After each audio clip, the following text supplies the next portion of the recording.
How to install eBay on Samsung Galaxy S26 Ultra. So let's start the video. First of all, go to App Library. Now here, so click on Play Store app. Now here, so click on this search icon.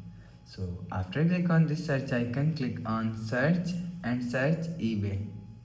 So you will see after enter eBay, you will see after click on eBay, you will see eBay is showing on here. So if you want to install eBay, so click on install. So after just click on eBay install, so you will see eBay is installing start. So eBay is installed according to your internet connection. So you will see few seconds later, you will see eBay is installed.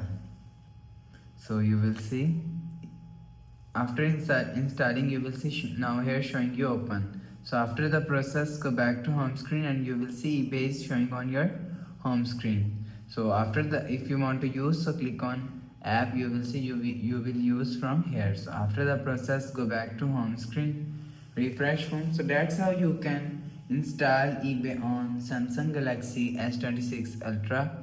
So if you like the video, please subscribe. Thanks for watching.